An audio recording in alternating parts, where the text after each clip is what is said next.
자, 이번 시간에는 원소들의 주기성 요 파트 한번 알아볼게요.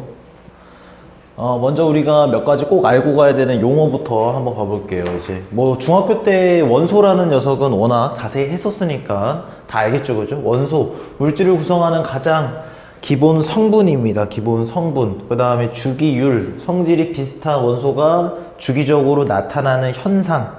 요걸 요거를 주기율이라고 얘기하고, 그 다음에 그 주기율이라는 녀석을 기준으로 해서 하나의 표를 만든 거. 그래서 지금 우리가 이제 그 주기율표, 여러분들이 머릿속에 떠오르는 그 모습이 만들어진 겁니다. 이런 규칙성을 찾아내서. 그리고 나서 그게 주기율표라는 게 만들어지는데 과학자들이, 묵직한 과학자들, 이렇게 3명 정도 대표적으로 우리 O2 책에 나와 있어요. 자, 데베라이러라는 과학자는 1817년에 화학적 성질이 비슷한 세 쌍의 원소가 존재하며 이 원소들이 원자량 사이에 일정한 관계가 있었다는 것을 알아내었다. 그러면 이제 데베라이러라는 과학자는 원자량이라는 녀석을 포인트로 삼았다라고 우리가 생각을 할 수 있겠고, 멘델레예프라는 과학자는 1869년에 당시에 알려진 63종의 원소들을 원자량 순으로 배열을 하면 성질이 비슷한 원소들이 주기적으로 나타나는 것을 발견하여 주기율표를 만들었다. 몇몇 원소들의 성질이 주기성을 벗어나는 문제점이 있었다. 아무튼 멘델레이프라는 사람도, 요 과학자도 63종류의 그때 당시에 알려졌던 원소를 원자량을 포인트로 삼아서 나열을 해서 규칙성을 찾았다라는 거죠. 그죠? 근데 왜 모즐리라는 사람은 1913년에 이번에는 원자 번호라고 나와 있네요. 그렇죠? 원자량이 아니고 원자 번호를 포인트로 삼아서 이 번호가 증가함에 따라 원소들의 성질이 규칙적으로 변한다는 것을 알아내었다 라고 나와 있는 거네요. 그죠? 그래서 이제 결과적으로 가장 최종적으로 지금 현재 우리가 사용하고 있는 주기율표의 모습을 보기 전에 우리가 봐야 되는 용어 2가지 아주 중요합니다. 족이랑 주기예요. 물론 화학을 미리 선행을 했었던 학생들 같은 경우에는 뭐 헷갈릴 일이 전혀 없겠지만 처음 배우는 학생은 굉장히 많이 헷갈려 하더라고. 그래서 여기서부터 보게 되면은 족 그리고 주기 이렇게 나와 있어요. 족이랑 주기. 자, 족은 뭐냐? 주기율표라는 그 표에 세로줄이를 의미하고 1부터 18족까지의 범위가 있다. 밑에 거 나중에 하고, 주기는 주기율표의 가로줄을 의미하며 1부터 7주기까지가 있다. 자, 여러분 요거 잘 보고 다음 장에 잠깐만 넘어가서 먼저 이거 한번 보고 올게요. 자, 이게 현재 우리가 쓰는 주기율표입니다. 자, 앞에서 뭐라고 나와 있었죠? 족은 뭐다? 세로줄이다 라고 나와 있었어요. 주기는 가로줄이다. 근데 애들이 착각하는 게 뭐냐면은 세로줄이라고 얘기해서 요 세로에 써 있는 숫자가 족이다 라고 생각하는 애들이 있어요. 애들은 아니고 학생들. 말도 안 되는 생각입니다. 그러면 정말 안 돼요.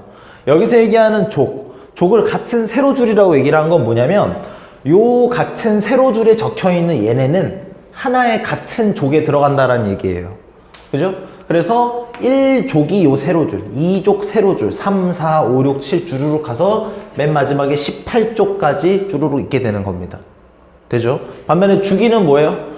여기 적혀있는 요 숫자예요. 그래서 가로줄 요렇게 두 녀석, 이 주기는 하나, 둘, 셋, 넷, 다, 여, 일곱, 여덟 개 묶어서 2주기라고 부르고, 3주기는 요 녀석, 3번째 줄, 4주기는 4번째 줄, 5주기는 5번째 줄을 묶음으로 부른다는 거예요. 되죠?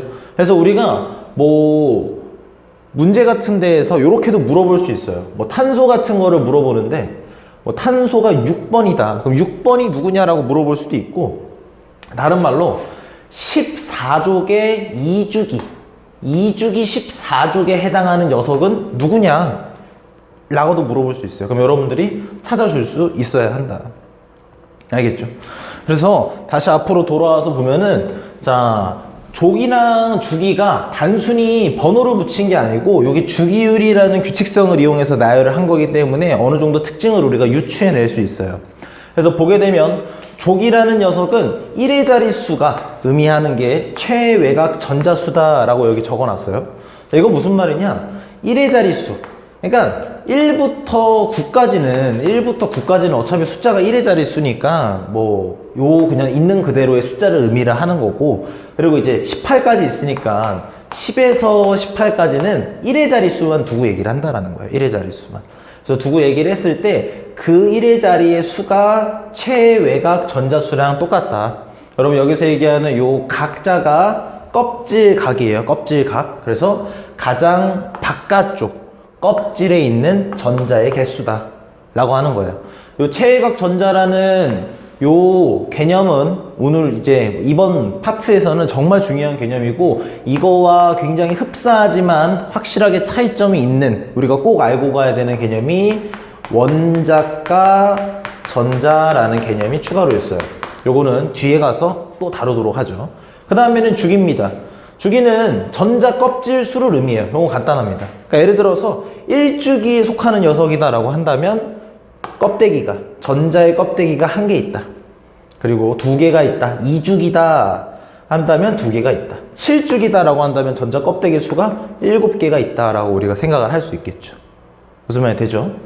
그래서 조기랑 주기 같은 경우에는 여러분들이 요 가로 안에 들어가 있는 특징들, 요 특징들을 꼭 암기를 하고 있어야 되지만, 요거는 이제 하다 보면은 금방 익혀지는 거고, 여러분들이 가장 먼저 이 주기율표를 조기라는, 주기라는 요런 이름을, 단어를 이용해서 처음으로 공부하는 학생들은 족과 주기가 일단 먼저 안 헷갈려야 돼요. 그죠? 어디가 족이고 어디가 주기인지, 그죠? 확실하게 그거부터 하고 주기율표를 이제 봐봅시다. 주기율표를 먼저 보게 되면 우리가 가장 먼저 하게 될 거는 여기 적혀있는 요 녀석, 금속, 중금속, 비금속을 주로 나눠요. 요거부터. 자, 우리 중학교 때 1번부터 20번까지는 암기하라고 뭐 어디에서 과학을 배웠어도 이런 거를 꼭 많이 시켰을 거예요. 그죠? 근데 이제부터는 선택이 아니에요. 이제부터는 무조건 20번까지는 무조건 알고 있어야 됩니다. 그 번호를, 물론 뭐 탄소가 6번이다, 여기 뭐 산소가 8번이다 라는 거를 알고 있으면 도움이 되긴 하지만, 사실 그것까지는 괜찮고 1번부터 20번까지 순서를 본인이 쭉 하고 나열할 수 있어야 돼요. 그 정도는 할 수 있어야 됩니다. 그래서 일단 나눠보면 어떻게 되냐, 금속이 거의 대부분이죠. 그죠? 금속이 대부분이고, 중금속이라는 애가 여기 있어요. 그래서 요 경계면에 따라서 요렇게 해서 요 경계선을 기준으로 중금속이라는 녀석을 기준으로 왼쪽편, 좌측편은 전부 다 이제 금속이 들어가는 애들이 되겠고, 오른쪽에 들어가는 애는 우리가 이제 비금속 녀석들이라고 생각을 하면 되겠어요. 얘를 빼고, 쟤를 빼고. 수소는 참고로 비금속입니다. 알겠죠? 그죠? 쟤 빼고 나머지는 금속, 여기는 경계선, 중금속, 중금속 기준으로 오른쪽은 금속이라고 봐주시면 되겠어요. 근데 여러분들이 이제 물론 여기 금속 종류가 어마어마하게 많지만 들어보면 얼추 금속인지 감이 옵니다. 여러분들도 뭐 나트륨 이런 거는 좀 감이 안 올 수 있는데, 마그네슘, 그 다음에 뭐 예를 들어 어디 있어, 구리, 아연 이런 거는, 알루미늄 이런 거는 좀 금속 같다라는 느낌이, 그죠? 좀 들죠? 그래서 아무튼 주기율표라는 녀석을 기본적으로 이렇게 많이 나눠요. 그런데 우리가 시험이나 아니면은 뒤에 이제 책 뒤에 있는 문제를 풀 때는 매 문제마다 항상 이 전체 오리지널한 주기율표가 나오진 않아요. 우리는 어디까지만 주로 나와 있는 주기율표를 보냐면 요 20번까지만 나와 있는 주기율표를 주로 봅니다. 뒤에 문제에도 이제 그런 식의 그래프가 주기율표가 많이 나와 있어요. 그래서 요 21번에서부터는 여기 잘라내요. 여기를 잘라냅니다. 그래서 요렇게 해서 요만큼을 잘라내버려요. 그리고 나서 요 부분까지를 이렇게 붙이는 겁니다. 요 왼쪽에 요 남은 부위랑 오른쪽에 여기 남은 요 부위, 그리고 나머지 요거 2개, 요거를 탁 붙이게 되면은 이 녀석이 나오는 거예요. 이제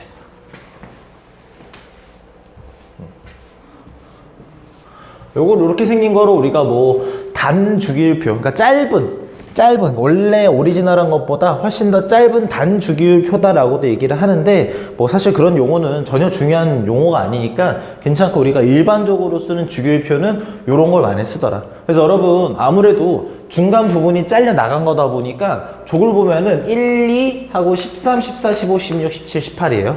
알겠죠? 그죠? 요거 만약에 본인이 혼자 스스로 공부하고 만약에 혼자 직접 이렇게 생긴 거를 그려서 해보고 싶은데 자꾸 헷갈리면은 먼저 그냥 1, 2, 3, 4, 5, 6, 7, 8 써주고 10부터 13, 14, 15, 16, 17, 18 이렇게 쓰는 게 좀 더 쉬워요. 그러니까 1, 2 하고 13, 14, 15, 16 이렇게 쓰려고 하지 말고 쭉 1부터 8까지 쓰고, 그 다음에 10은 3자리부터 쭉 붙이는 걸로. 그래서 앞에서부터 보면은 수, 해, 리배, 붕탄, 질산, 풀내, 남아, 알규, 인, 황, 염악, 카카. 그죠? 이런 식으로 많이 나오는데 중요한 게 뭐였어요? 앞에 나와 있었던 요 붕소라는 녀석이랑 요 규소라는 녀석. 그죠? 요 녀석을 기점으로 이렇게 했을 때 왼쪽 편에 있는 거는 뭐다? 왼쪽 편에 있는 거는 우리가 금속이라고 부르는 녀석이었고, 오른쪽에 있는 거는 비금속이라고 우리가 부르는 녀석이었다.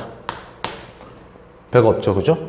요 정도 꼭 우리 파악하고 있어야 돼요. 물론 수소는 금속이 아닙니다. 요거 빼고.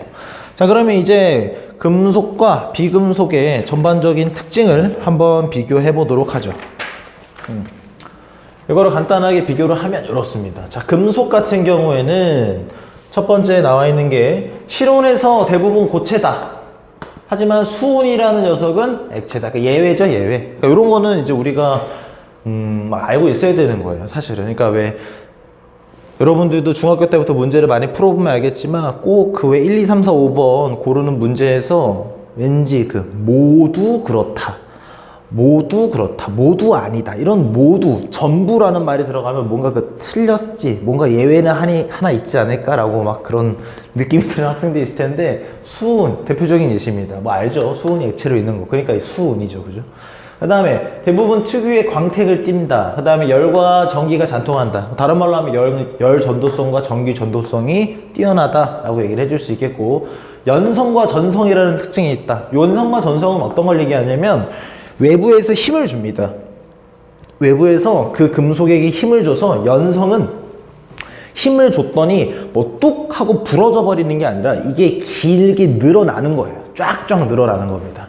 반면에 전성 같은 경우에는 힘을 줬더니 이 녀석이 뚝 하고 뭐 부러지거나 그러는 게 아니고 얇게 펴지는 거예요. 여러분, 약간 연성은 쭉쭉 늘리는 거를 생각하면 되겠고, 전성 같은 경우에는 마치 찰흙 같은 거 꾹꾹 눌러서 납작하고 넓게 만드는 거라고 생각하면 되겠어요.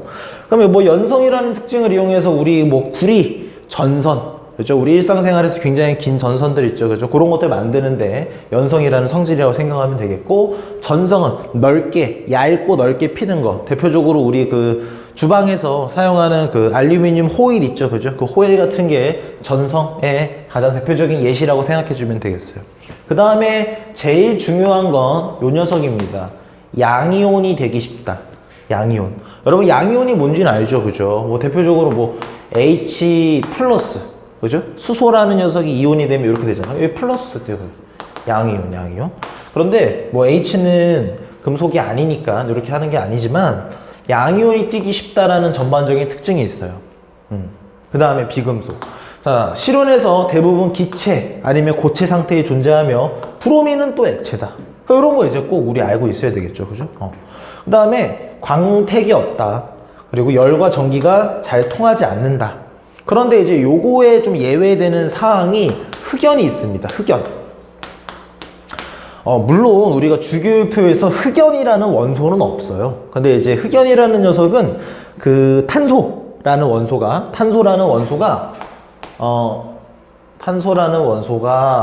어떤 압력과 어떤 온도의 환경에서 있느냐에 따라서 뭐 흑연이 될 수도 있고, 아니면 우리가 그렇게 비싸다 그러는 다이아몬드가 만들어질 수도 있고, 뭐 이런저런 애가 만들어질 수 있는 거야. 아무튼 그 중에서 흑연이라는 애는 전기가 통해요. 여러분, 열도 좀 통하고. 알죠? 그죠? 그래서 예외가 있다. 그래서 제일 중요한 건 여기도 마찬가지로 음이온이 되기 쉽다 라고 나와 있어요. 음이온이 되기 쉽다. 근데 우리가 요 양이온이 되기 쉽다, 음이온이 되기 쉽다 라는 특징을 여러분들이 머릿속에 그냥 암기하듯이 집어넣고 1, 2, 3, 4, 5번 문제를 풀 때 다음 주 금속이온에 대한 특징으로 올바르지 않은 것은 양이온이 되기 쉽다, 맞는 말이네 체크하고 넘어가는 거 당연히 속도감도 있고 좋아요. 하지만 이거는 그런 식으로 간단하게 겉핥기식으로 핥아서 넘어갈 부분이 아니고 좀 더 깊게 왜 이렇게 될 수밖에 없는지에 대해서 우리가 알고 있어야 돼요. 그렇기 때문에 우리가 꼭 배워야 되는 게 옥텟 규칙이라는 걸 우리가 배워야 됩니다. 그런데 그걸 배우기 전에 간단한 전자의 모습을 먼저 보도록 하죠. 자, 전자 이렇게 생긴 거 누구나 다 알죠, 그죠? 가운데 중심부에는 원자 핵이라는 녀석이 들어있어요. 그 원자 핵이라는 녀석을 쪼개봤더니 양성자와 중성자를 가지고 있더라. 중성자는 전기를 띠지 않으니까 이름이 중성이고, 양성자는 플러스를 띠니까 양이라는 말이 붙었다. 전자는 마이너스를 가지고 있다 라고 되어 있는데, 여기서 우리가 이제 배우게 될 규칙이라는 거, 이게 이제 뭐냐면 옥텟, 우리가 이제 옥타라고 얘기를 하는 게 이제 8이라는 숫자예요. 8.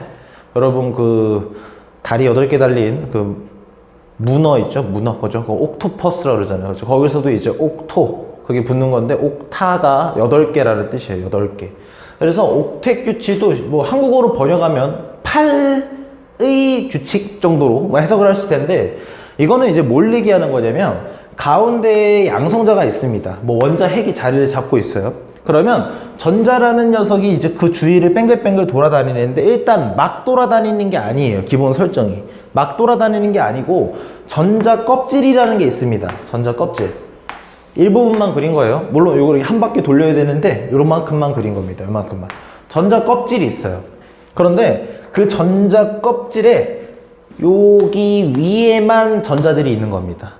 무슨 말이냐? 요 껍질 위에만 전자들이 뱅글뱅글 도는 거고, 요 껍질과 껍질 사이에 요런 부분 있죠, 그죠? 아니면 요런 부분, 아니면 요런 부분, 요런 부분 같은 경우에는 전자가 존재할 수가 없는 부분이에요. 전자가 없습니다, 여기는. 자, 그러면 먼저 우리가 꼭 알아야 되는 게 핵이 있고, 그리고 걔네들이 돌아다니는 껍질이 있다. 우리가 이거를 이제 궤도라고도 얘기해요. 그래서 여기에 전자가 뱅글뱅글 돌아다니고 있는 거예요. 다른 데는 있을 수 없습니다. 무조건 이 껍질 위에만. 그리고 이제 뭐 여기도 껍질이니까 여기도 있을 수 있고, 여기에도 전자가 존재할 수 있는 거예요. 그런데 이게 막 중구난방으로 그냥 뭐 여기 1개 있고 여기 3개 있고 여기 뭐 이렇게 있고 그렇게 있는 게 아니라, 일반적인 그냥 정상적인 상황이라고 얘기를 한다면, 이 원소가 정상적인 상태다라고 얘기를 한다면은 맨 앞에서부터 2개, 8개, 8개, 288. 2개, 8개, 8개가 여기에 이 껍질에 들어갈 수 있는 전자의 맥시멈 개수예요. 이 이상은 들어갈 수가 없습니다. 무슨 말이냐? 예를 들어서 내가 가지고 있는 전자가 2개였어요. 그럼 나라는 녀석의 상황을 그림으로 묘사를 하자면 여기는 없는 거고, 여기는 없고, 그냥 여기에 가장 안쪽 껍질에 2개만 딱 차 있는 상태겠죠. 가장 안쪽부터 채워지는 거예요. 그러고 나서 만약에 전자가 하나가 더 생겼다 라고 한다면 안쪽 껍질 2개는 이미 꽉 찼기 때문에 이제는 2번째 껍질에 전자가 들어가게 되는 거예요. 무슨 말이 되죠? 그래서 그렇게 좀 전자 껍질마다 들어갈 수 있는 전자의 개수가 한정이 되어 있고, 그리고 이 개수를 만족했을 때는 굉장히 상태가 안정적으로 된다라는 게, 그런 게 이제 옥텟 규칙입니다. 자, 다시 한번 간단하게 정리를 해볼게요. 전자라는 녀석은 가운데에 양성자가 포함되어 있는 원자 핵을 가지고 있고, 그 주변에 껍질을 가지고 있어요. 그죠? 그런데 그 껍질이 가장 안쪽 껍질부터 2개, 8개, 8개까지의 전자를 소화할 수 있습니다. 다르게 얘기하면 제일 안쪽 껍질에 2개가 차면은 그 2개의 껍질이 꽉 찬 거죠. 그죠? 제일 안쪽 껍질이. 그러면 그때가 안정적인 거예요. 반대로 2번째 껍질이 8개를 다 채웠다 라고 한다면 그 껍질은 안정적인 상태가 되는 겁니다. 그죠? 만약에 전자를 3개 가진 녀석이라고 생각을 해봅시다. 그럼 3개면은 가장 안쪽부터 채워지는 거예요. 그런데 가장 안쪽 껍질은 2개밖에 못 들어가기 때문에 가장 안쪽에 2 녀석이 기본적으로 들어가고 나머지 하나는 여기는 꽉 차서 못 들어가니까 2번째 껍질로 넘어가서 배치가 되는 겁니다. 자, 이 녀석은 안정된 상황인가요? 이 녀석은 안정한 상태인가요? 라고 물어본다면 아니요 라고 얘기를 할 수 있겠죠. 왜 그럴까요? 당연히 얘기했어요. 제일 안쪽 껍질에 있는 2개의 전자가 싹 들어와서 요 껍질은 안정된 게 맞아요. 하지만 요 2번째 껍질은 8개가 차야지 안정한 놈입니다. 근데 몇 개밖에 없어요. 하나밖에 없죠. 그죠? 그러니까 아직 안정하지 않은 상태다. 자, 그러면 사실은 안정해질 수 있는 방법은 2가지가 있어요. 첫 번째는 뭐냐?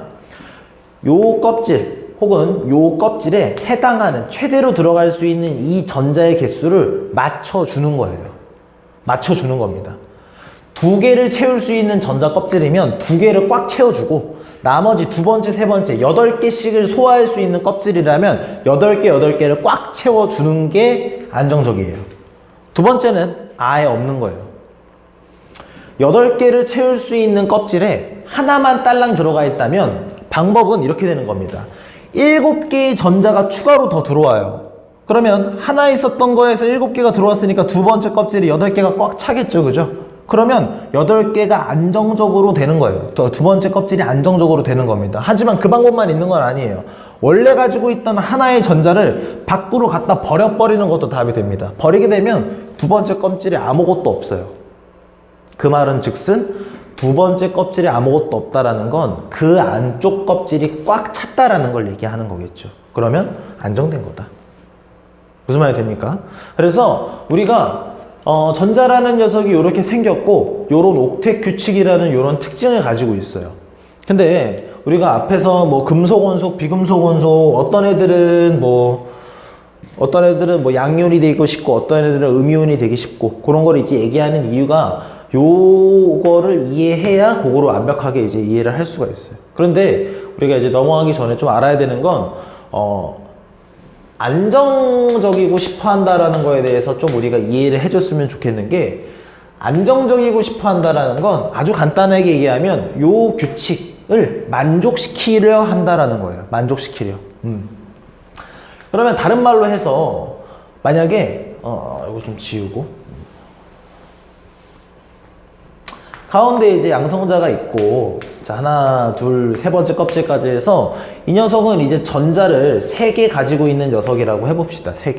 3개면 전자가 가장 안쪽 껍질부터 2개가 들어가 있고 여기에는 2개까지밖에 못 들어가니까 꽉 차서 다음 껍질로 넘어가겠죠. 그죠? 그럼 다음 껍질에 하나가 추가로 들어가 있는 상황일 거예요. 그죠?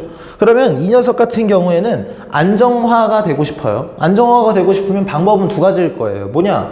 2번째 껍질은 원래 8개까지 찰 수 있는 거니까 지금 1개밖에 없으니까 7개를 다른 데서 가지고 옵니다.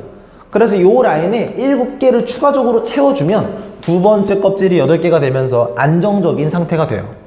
혹은 얘가 가지고 있던 전자 하나를 버립니다. 이걸 버려요. 버리게 되면 2번째 껍질이 없죠. 빵개가 되고 그냥 그 말은 첫 번째 껍질까지만 꽉 찼다라는 말로 해석을 할 수 있어요. 그러면 그때는 안정하다라고 얘기를 할 수 있어요. 여러분 둘 중에 뭐가 더 쉬워 보입니까? 당연히 하나를 더 버리는 게 쉬워 보이죠. 그죠? 그래서 아무튼 하나를 더 버리냐 아니면 전자를 더 가지고 오냐 아니면 갖다 버리냐 이렇게 전자가 왔다 갔다 한다는 것 자체가 바로 여러분 이거를 우리가 화학에서 반응한다 라고 얘기를 하는 거예요. 반응한다. 그러니까 물질들이 반응을 하는 이유가 애초에 뭐냐면 안정화가 되고 싶어서 그러는 거예요. 안정적으로. 그럼 안정화가 된다라는 건 뭐냐? 바로 이 규칙을 만족시키고 싶어 한다 라고 우리가 생각을 하면 되겠어요. 별거 없죠. 그죠? 그래서 우리가 다시 앞쪽으로 넘어가서 내용들을 하나하나 찬찬히 봐보도록 할게요. 앞쪽으로 넘어가게 되면 여기 보면은 금속 원소는 양이온이 되기 쉽고 비금속 원소는 음이온이 되기 쉽다. 그죠? 그러면은 우리 앞쪽 요걸로 다시 한번 넘어가 봅시다. 여기 보게 되면은 요 붕소랑 규소 요 녀석은 요 중금속이니까 요거를 기본적으로 해서 우측에 있는 거를 전부 뭐라고 불렀어요? 우리 비금속이라고 우리가 분류를 했고 왼쪽에 수소 녀석은 빼면은 나머지는 우리가 금속이라고 얘기를 할 수 있었죠. 여기까지 되나요? 자, 여기 보면은 리튬이라는 녀석을 한번 봐봅시다. 리튬. 자, 리튬은 금속이에요. 그러면 잠깐만 넘어가서 여기 딱 보면은 아, 금속 원소는 양이온이 되기 쉽구나. 리튬. 아, 우리가 리튬은 그러면 양이온이 되기 쉬운 녀석이겠구나 라고 그냥 판단을 해버리는 게 아니고 생각을 하면 된다라는 거예요. 뭐냐? 자, 1족이죠. 이 녀석은 1족. 근데 앞에서 뭐라 그랬어요? 요 족의 1의 자리수가 이 녀석이 가진 최외곽 전자수다라고 얘기를 했어요. 그죠? 그럼 최외곽 전자수라는 말은 무슨 말이에요? 요 리튬이라는 녀석이 가장 바깥쪽 껍질에 가지고 있는 전자가 지금 하나라는 뜻이에요. 하나. 왜? 1족이니까. 하나. 되죠? 그러면 이 껍질이 안정화가 되기 위해서는 8개를 채워주든지 아니 7개가 더 들어와서 8개가 돼주든지 아니면 하나를 버리든지 해요. 근데 아무리 생각을 해봐도 하나를 버리는 게 훨씬 더 이득이에요. 그러면 얘가 가장 바깥쪽 껍질에 있는 전자 하나를 버립니다. 전자 하나를 버리면 어떻게 되겠어요? 가운데 있는 양성자는 그대로 있고 전자는 오히려 하나 더 빠져나갔으니까 이 리튬이라는 녀석이 플러스 1이 되는 거예요. 그럼 리튬은 이온화가 되면 리튬 플러스가 되는 거죠. 이렇게 되나요?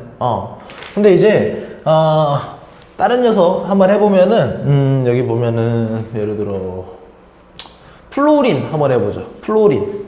자, 플로린은 지금 상태를 보니까 17쪽이네요. 그럼 17쪽이면 17의 1의 자릿수가 7이죠. 가장 바깥쪽 껍질에 있는 전자의 개수가 하나, 둘, 셋, 넷, 다, 여, 7. 이미 7개가 들어가 있어요. 이 녀석이 안정화가 되기 위해선 전자를 버리는 게 빠를까요? 얻는 게 빠를까요? 당연히 얻는 게 빠르겠죠. 전자 하나를 가지고 들어오는 게 훨씬 더 빠를 거예요. 그죠? 그럼 전자 하나를 가지고 온다 라는 말은 이 녀석이 마이너스 이온이 된다라는 걸 우리가 알 수 있겠죠. 그러면 이제 우리가 어떤 식으로 대충 파악을 할 수 있냐?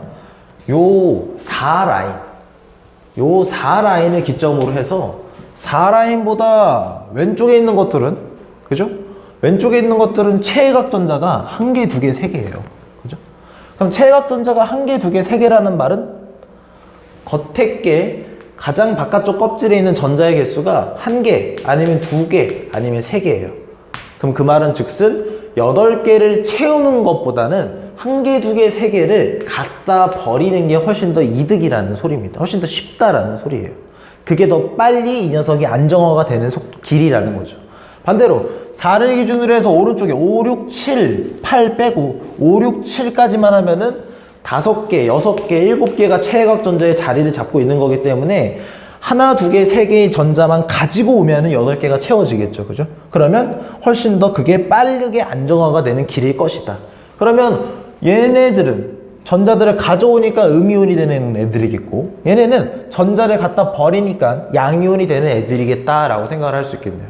그럼 조금 특이하게도 얘네들 한번 봐보죠. 얘네들 18쪽 라인에 있는 녀석들을 생각을 해봅시다. 여러분 18쪽은 그러면 가장 겉에 껍질에 최외곽 전자수가 몇 개 있다라는 거예요? 8개 있다라는 거죠. 그죠? 그죠? 그럼 8개 있다라는 말은 무슨 말이에요? 이미 가장 바깥쪽 껍질이 8개가 다 차서 안정이에요. 이미. 그러니까 이미 이 녀석은 태생부터가 안정이에요. 그러면 뭐 이온이 막 돼서 안정이 되고 싶겠나요? 얘네들이? 뭐 그러진 않겠죠. 그죠? 그렇기 때문에 이 녀석은 그냥 요 상태 그대로 돌아다녀요. 여기저기. 그죠? 그래서 요 18쪽인 녀석을 우리가 비활성 기체다. 비활성 기체다. 굉장히 기본적으로 안정적인 녀석들이다 라고 얘기를 합니다.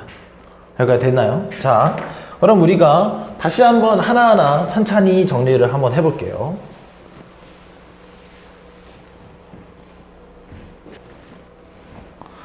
다시 한번 정리를 해보면 우리가 기본적으로 앞에 그림 한번 봐보고 해볼까. 여기 보면은 여기서부터 1번, 2번, 3번, 4번, 5번, 6번, 7번, 8번, 9번, 10번 해서 번호가 쭉 붙어 있어요. 자, 요걸 우리가 원자 번호라고 부르죠. 그죠? 우리가 원자 번호라고 부르는 녀석, 원자 번호라고 얘기하는 것은 붙여지는 기준이 뭐냐라고 얘기를 한다면은 양성자의 수입니다. 양성자의 수예요. 수소라는 녀석은 왜 1번이냐? 양성자를 하나 가지고 있어서.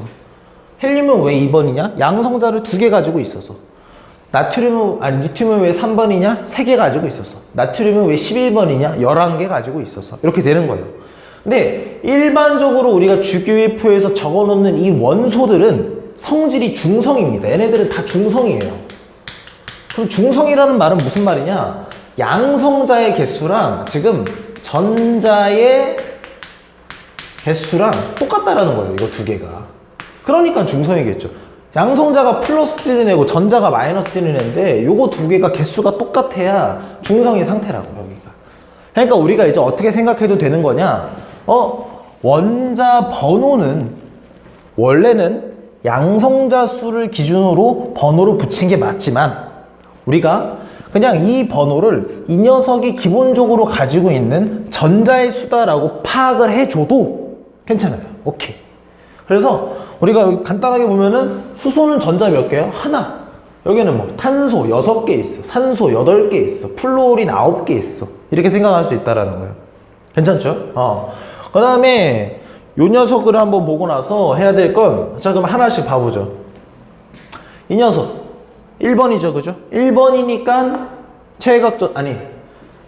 전자 하나밖에 없어요. 그럼 전자가 하나면 어떻게 되냐? 가장 첫 번째 껍질에 하나가 들어가 있으니까 최외각 전자도 하나죠? 그러니까 1쪽에 들어가 있는 거예요. 되죠? 그 다음에 이 녀석은 어떻게 됩니까? 18쪽. 그러면 가장 바깥쪽 껍데기에 전자가 1의 자릿수만큼 들어있으니까 8개가 들어있는데 그러면 얘는 번호로 8번이 아니라 사실 2번이란 말이죠. 그죠? 이런 건 이제 약간 예외가 될 수 있어요. 그러니까 여러분들이 옥텟 법칙은 8을 만족시키는 거라 그랬는데 첫 번째, 두 번째, 세 번째 껍질에 이제 288이라고 그랬죠. 어떻게 보면은 사실 이 첫 번째 껍질도 조금 약간 예외인 거예요. 예외. 2개까지밖에 못 들어가니까. 그래서 우리가 요 2개 들어간 상태도 그냥 8개처럼 친다라고 여러분들이 좀 받아들여 줘야 돼요. 요거는. 그래서 헬륨이라는 녀석 2번이기 때문에 전자 2개 있고 최외각 전자 2개 있는 거다. 그런데 최외각 전자가 8개 들어있는 나머지 것들과 마찬가지로 안정적인 옥텟 규칙을 만족시킨 상태다라고 우리가 알아주면 되겠고, 나머지 애들 리튬 몇 번이야? 3번이죠? 3번인데 3번이니까 전자 몇 개 있겠어요? 전자 3개 있어요. 근데 전자가 3개 있는데 가장 안쪽 껍질에는 2개 들어가니까 두 번째 껍질에는 하나 딸랑 있겠죠, 그죠? 그러면 가장 바깥쪽 껍질에 있던 전자, 최외각 전자의 개수는 하나가 될 거고, 그러니까 우리가 1쪽에 들어가 있는 거예요. 보시면 되죠, 그죠? 그럼 나트륨 11번입니다. 11번. 그 말은 무슨 말이냐? 288이니까 안쪽 껍질이 2개 들어가고 그 다음에 8개 들어가고 나서 하나가 여기로 들어가는 거예요. 가장 세 번째 껍질로. 그러면 가장 바깥쪽 껍질에 있는 전자의 개수가 요 하나 1쪽에 들어가게 되는 거죠. 무슨 말이 되나요? 그죠? 그래서 이런 식으로 여러분들이 좀 생각을 해줄 수 있어야 해요.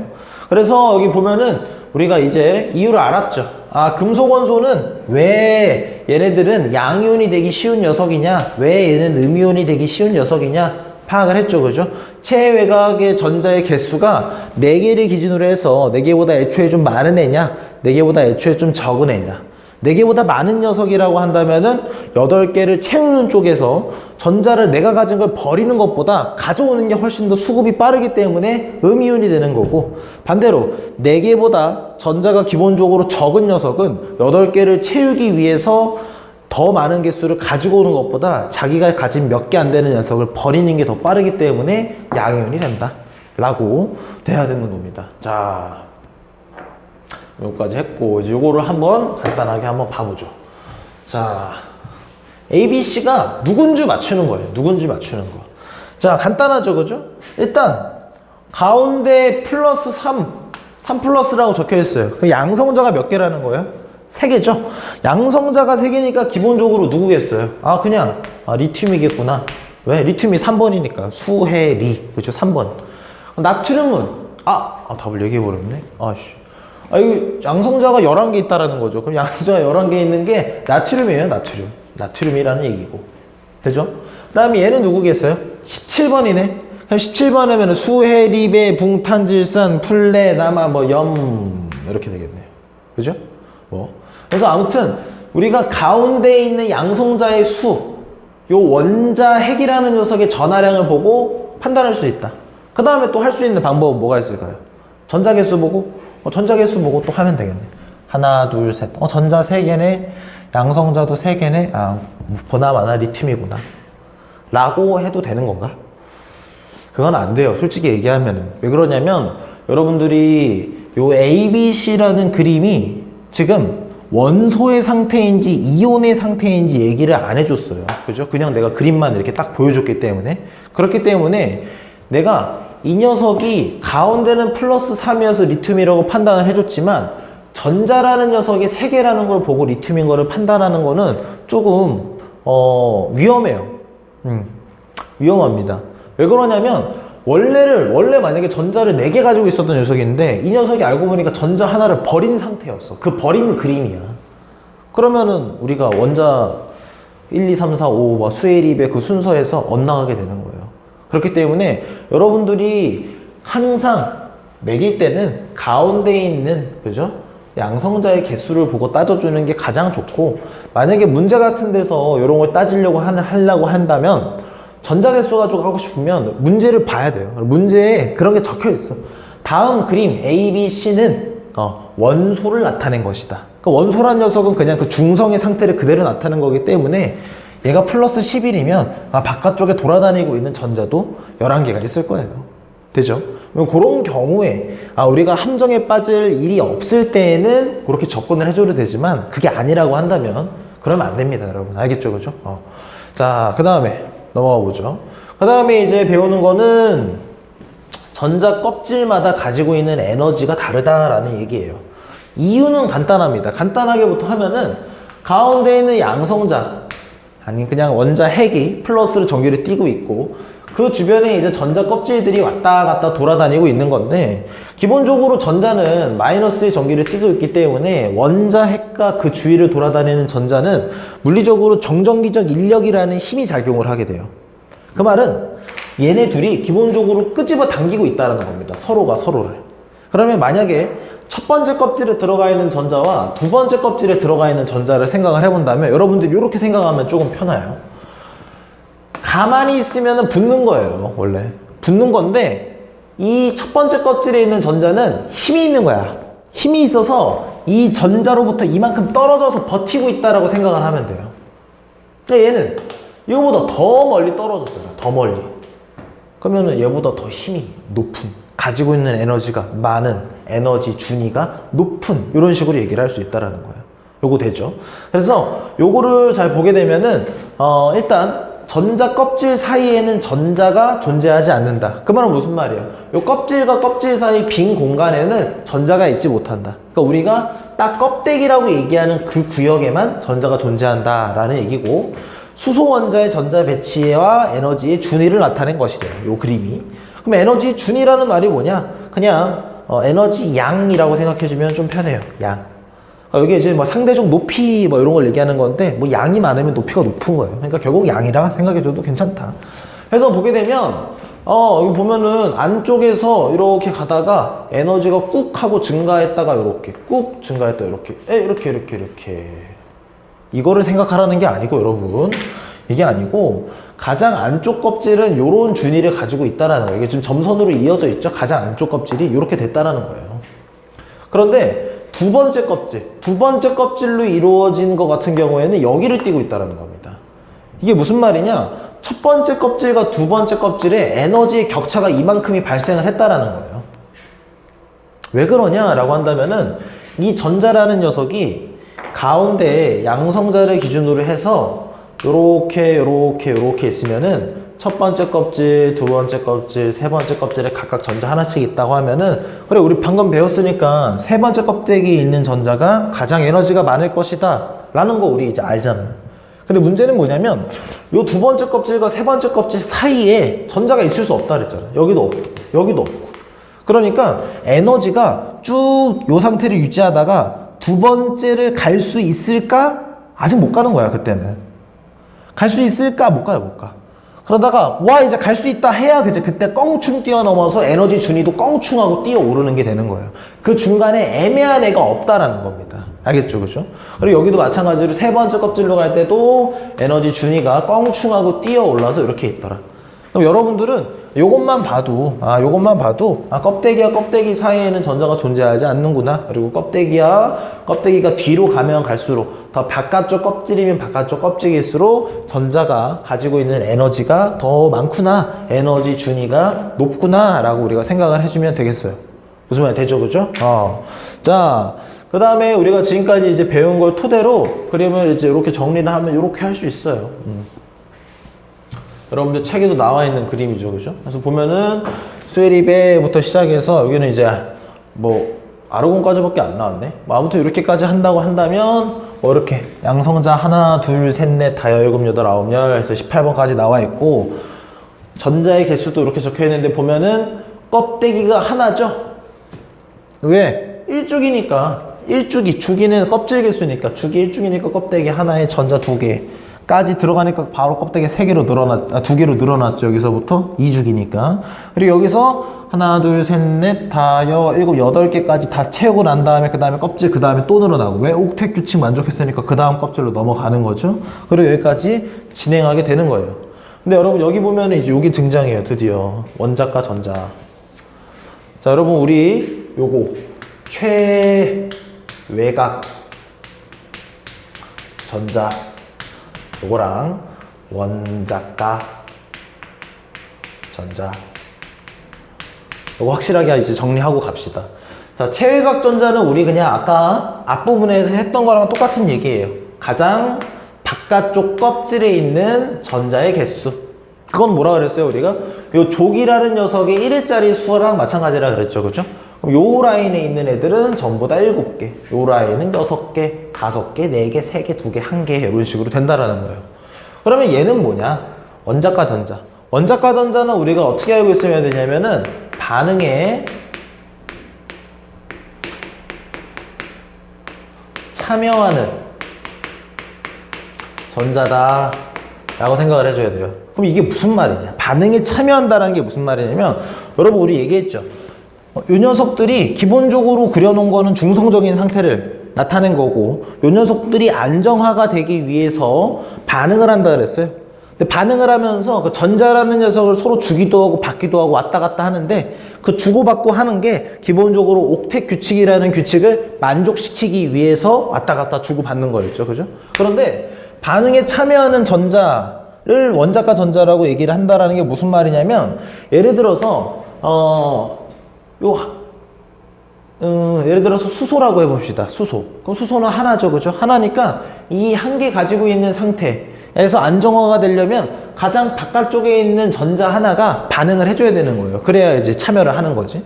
그 다음에 리튬은 가장 바깥쪽에 있는 껍질만 반응을 하겠죠. 왜?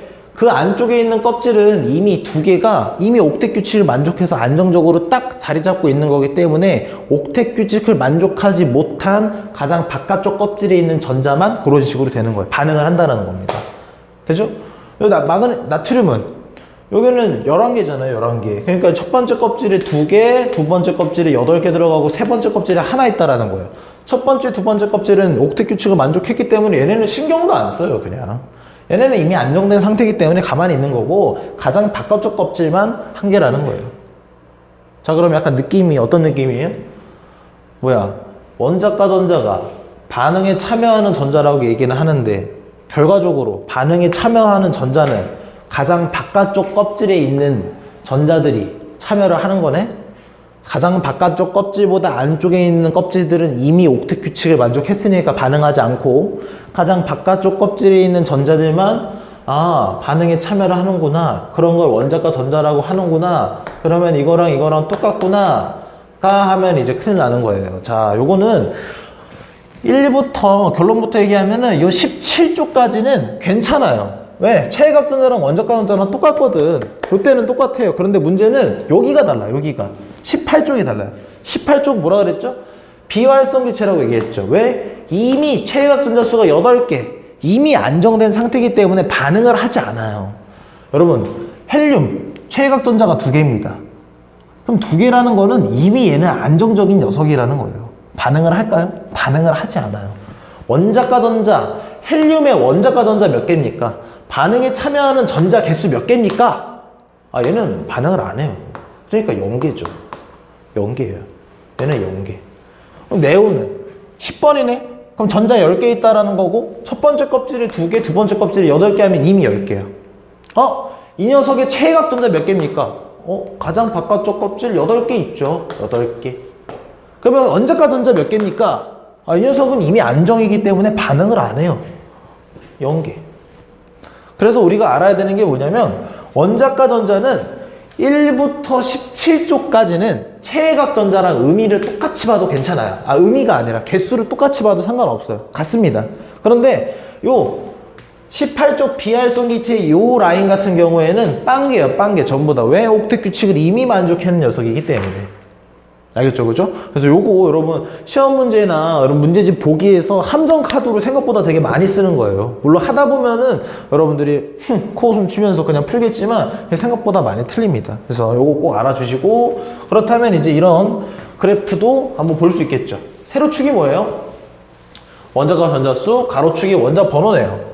그럼 원자 번호가 쭉쭉쭉쭉쭉 증가하는데 수해에서 원자과 전자가 0이 되네요. 해. 왜 여기서 뚝 떨어져요? 해는 그 비활성 기체 18쪽이니까, 그죠? 그 다음에 쭈쭈쭈쭈 하나씩 올라갑니다. 왜? 최외각 전자수, 리튬 3번이죠, 그죠? 하나, 둘, 셋, 넷, 다, 여, 7까지 올라가고 8. 옥텟 규칙 만족했기 때문에 원자과 전자는 0. 그 다음 올라가고 나서 0, 그죠? 이런 식으로 원자과 전자가 0이 되는 녀석이다 라는 거. 여기까지 되나요? 자, 그러면은 이제는 뒤쪽으로 가서 이제 좀 더 구체적인 거를 한번 배워볼게요. 구체적인 건 아니고 주기율표에서 특징적인 그룹을 한번 배워보도록 할게요. 바로 알칼리랑 할로젠입니다. 알칼리랑 할로젠. 자, 알칼리는 알칼리 금속이라는 그룹인데 주기율표상으로는 요 1쪽 라인에 있는 애들을 얘기를 해요.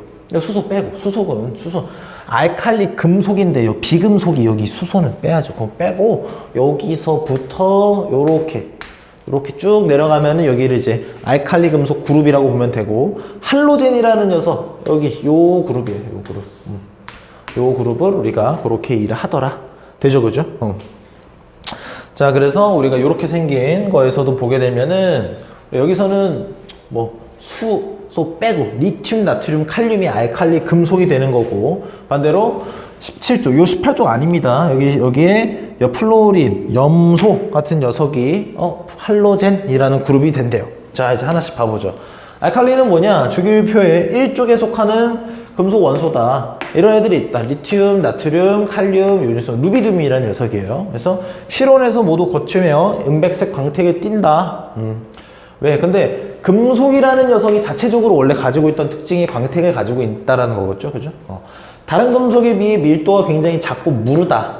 무르다라는 거는 약간 딱딱하지가 않다라는 건데, 약간 이게 느낌이 어떤 느낌이라고 하면 되겠냐면, 여러분 이렇게 사각형으로 좀 이렇게 어떻게 해야 되지? 그림을 못 그리겠네. 이렇게 해서 이렇게 그래. 약간 이렇게 생긴 그 버터 있잖아요. 버터 집에 혹시 해가지고 요 포장지에 쌓여 있어서 요거 이렇게 까서 이렇게 칼로 조금씩 덜어내서 이렇게 빵에 발라서 안 먹나 요새는? 그래서 아무튼 이런 버터가 있어요. 아는 사람들은 알겠지. 근데 이제 이게 냉동실에 냉장고에 넣어놓고 보관을 하는데, 냉장고에서 이제 갓 빼면은 여러분 이게 딱딱한 듯 하면서도 막상 칼로 이렇게 하면은 쓱 하고 눌리죠, 그죠? 약간 그런 느낌이라고 보면 괜찮아요. 그러니까 버터 같은 느낌. 그리고 반응성이 매우 커서 산소 물과 잘 반응을 한다. 중요합니다. 중요해요. 그리고 석유나 파라핀에 보관을 한다. 여러분 파라핀은 요것도 과학실 같은데 뭐 학교에 있는 데도 있겠지만 왜 개구리 같은 거 이렇게 해부해서, 혹은 뱀 같은 거 이렇게 해부해서 그 물 같은 데 안에 동동동동 떠다녀서 이렇게 마치 캡슐 같은 데 보관해 놓은 거기 있는데, 거기 안에 들어있는 게 물이 아니고 파라핀이라는 물질이에요. 거기 채워져 있는 게. 그래서 아무튼 석유나 파라핀이라는 녀석이 보관하는 이유가 뭐겠어요? 이 녀석이 워낙 반응성이 커서 산소하고 물하고 반응을 워낙 잘하니까 산소하고 물을 아예 못 만나게 요런 애들 속에 보관을 한다라는 거. 되죠, 그죠? 그리고 나서 다른 금속에 비해 밀도가 굉장히 작고 무르다. 이거 꼭 알고 있어야 되고, 산소와 물 잘 반응한다라는 거 우리 꼭 알아야 합니다. 그리고 나서 뒤에 넘어가서 좀 중요한 내용 이제 보면은 알칼리 금속이에요. 자, 뭐 예를 들어서 나트륨이라고 합시다. 전체적으로 은백색을 띄어요. 그런데 왼쪽 그림과 오른쪽 그림 차이는 뭐냐면 요게 이 단면을 썰어요. 그러면 싹 썰고 나서 썰자마자는 안쪽에 이제 은백색으로 띄는데 이게 시간이 금방 지나고 나서도 바로 색깔이 어두워집니다. 왜냐면 공기 중에 산소하고 반응해 버려서 그래요. 요거하고 똑같죠. 여기 이게 실제 모습인데 여기 잘 안 보여요, 이게. 그래서 좀 더 식감해지는 모습, 그죠? 볼 수 있죠. 그 다음에 요거는 요런 거예요. 자, 요거는 앞에 글씨로 적혀 있었던 건 아닌데, 자, 이게 무슨 실험이냐면, 물에다가 페놀프탈레인 용액을 몇 방울 미리 섞어 놓습니다. 페놀프탈레인 뭐예요? 지시약이죠, 지시약. 산성, 중성, 염기성일 때 무무빨, 그죠? 그럼 빨간색이면 염기성이다라는 걸 확인해낼 수 있는 지시약이었어요. 거기에다가 리튬이라는 녀석. 리튬. 몇 번이지? 수헤리 3번이네. 그럼 3번이면은 뭐야? 최외각 전자 수가 그러면 첫 번째 껍질에 2개 들어가고 두 번째 껍질에 하나 들어가는 이런 녀석이구나. 그죠? 얘도 알칼리죠. 그죠? 알칼리 금속이 하나다. 그러면 요렇게 조만큼 칼로 썰어내서 요 조각을 아까 만들어 놓은 요 물에다 집어넣는 거예요. 집어넣게 되면은 리튬 조각을 넣으면 여기 안에서 반응을 엄청 격렬하게 하고, 그 다음에 요 넣은 물 색깔이 붉은색으로 변합니다. 그럼 붉은색으로 변했다라는 말은 무슨 말이겠어요? 이게 이제 염기성이 됐다라는 말이겠죠. 그죠? 여러분, 여기서 우리가 이제 꼭 알고 있어야 되는 내용은 뭐냐면, 자, 알칼리 금속은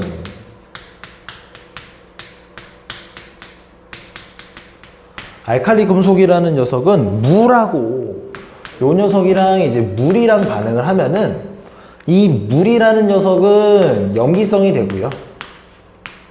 그 다음에 플러스로 수소기체가 발생을 합니다. 수소기체가 뽕뽕뽕뽕뽕뽕 하고 발생을 해요.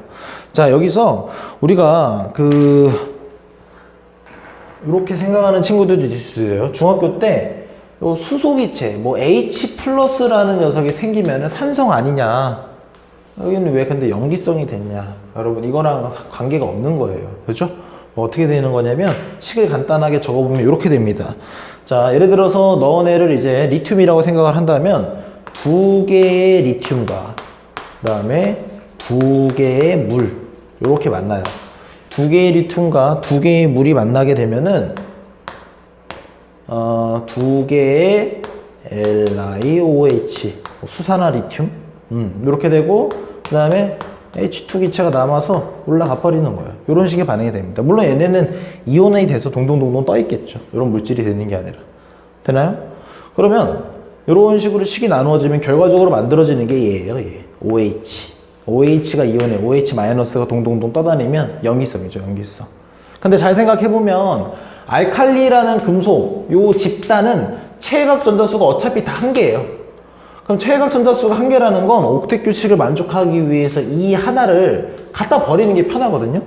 갖다 버리는 게 편하다라는 건 이 녀석은 전부 다 안정화가 되면은 뭐 무슨 플러스 1가 이온이 되는 게 정상적인 그림이라는 거예요. 그러면 요 아래쪽에 적은 식을 일반적으로 예를 들어서 알칼리 금속이라는 녀석을 M이라고 만약에 표현을 한다고 한다면 이 M, 2개의 M과 만약에 2개의 물이 만나면, 그죠? 2개의 M이랑 OH가 붙어있는 이런 형태랑 수소기체가 나갈 것이다 라고 생각을 할 수 있겠죠. 왜 이렇게 막 써도 되냐? 어차피 요 M, 알칼리 금속이니까 얘는 어차피 나중에 플러스 1가가 될 애들이거든. 그러니까 괜찮다는 거예요. 그러면 어떤 알칼리 금속이든지 똑같은 염기성을 만들고 수소기체를 발생시키는 화학적 성질이 굉장히 비슷하네요. 그죠? 그럼 이제 우리가 맨 앞에서 배웠었던 조개 1의 자리 수가 같은 최외각 전자 수가 같은 애들은 뭐 화학적 성질이 비슷하다라고 나온 그런 특징들이 여기랑 연결되는 거예요. 되죠, 그죠? 그 다음에 우리 이제 마지막으로 할 거는 할로젠입니다. 할로젠. 할로젠은 주기율표 17쪽에 속하는 원소며 이원자 분자. 이 원자 분자가 뭐냐? 두 개의 원자가 하나의 분자로 구성되어 있다. 예를 들어서 F2 플로린, 그 다음에 염소, 브로민, 아이오딘 이렇게 있다라는 거고, 반응성이 이 녀석도 마찬가지로 매우 큰 집단이에요. 얘네들도 매우 크다.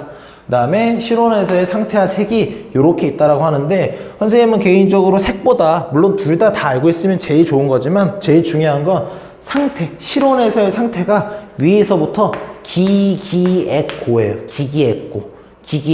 여러분 요거는 암기를 해주셔야 돼요. 요거는 무조건. 자, 그러면 마지막으로 우리가 하나 짚고 넘어갈 건 뭐냐면, 왜 이 친구들은 반응성이 크냐? 여기도 반응성이 크다라고 나와 있고, 여기도 반응성이 크대요. 어디 보면 여기도 알칼리도 반응성이 크대. 그러면 알칼리든 할로젠이든 왜 다 똑같이 반응성이 크냐라고 얘기를 한다면, 전자 이동이 하나만 있으면 돼요. 한 개. 전자 이동이 하나만 있으면 돼. 제가 앞에 가서 봐볼까요? 여기 보면